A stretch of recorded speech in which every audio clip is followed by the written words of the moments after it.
from the Lakeside Newsroom of the Henrico Citizen, your hometown news source since 2001. This is the Henrico News Minute with publisher Tom Lapis. Henrico's new arena officially open. We'll tell you about that story and others in today's Henrico News Minute. It's Tuesday, December 5th, 2023. It's brought to you today by Revel Market and Bar. And now for the news. The new Henrico Sports and Events Center has been hosting events since late October, but yesterday, county officials and others celebrated its official grand opening with a community open house event. The $50 million facility is already nearly completely booked for weekends in 2024. It's attracting sports competitions and everything from basketball and wrestling to cheerleading, volleyball, and futsal. Next week, it'll host its first Division I basketball game when the VCU women's team takes on the team from Delaware. In March, it'll host the Atlantic 10 Women's Basketball Championship, the first of 2 consecutive years it'll have that event. It also will be a venue for local youth sports during the weekdays. You can view many pictures from last night's ceremony later today on our website, henricocitizen.com. The Henrico Board of Supervisors will hold a public hearing a week from today, December 12th, to consider adding about $47.5 million in spending to the current fiscal year county budget.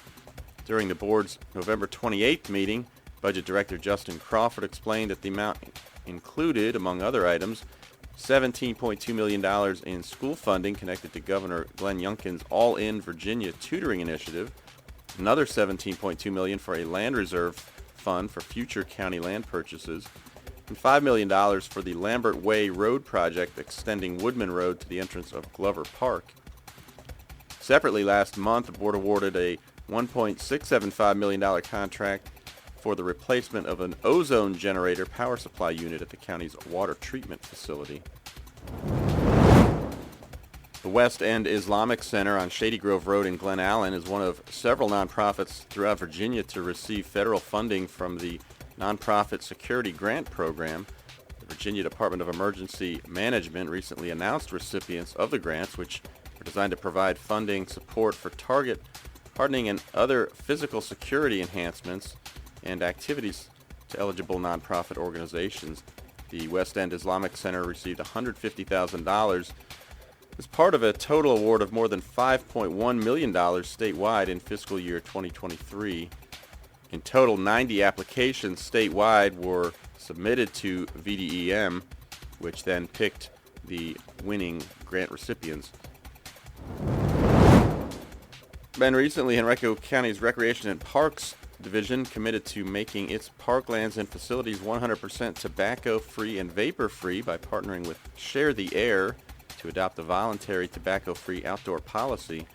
The policy change was initiated in part by Y Street, a program of the Virginia Foundation for Healthy Youth and Virginia's largest youth-led movement.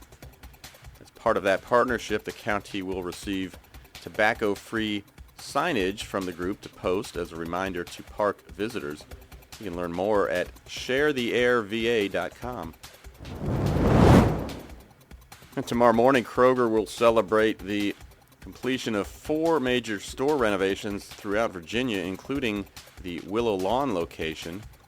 At 9 a.m., company officials will celebrate with a $1,500 donation to Feed More. That event, of course, is open to the public. Looking for the perfect place to celebrate the holidays, relax with an exceptionally crafted drink, or enjoy unique signature dishes? Visit Revel Market and Bar in Lakeside. Revel Market and Bar has a great happy hour menu and is the home of creative and delicious shareable dishes, so bring your friends for the perfect evening out. Learn more at revelrva.net, call 804-280-9280, or visit Revel at 6223 Lakeside Avenue.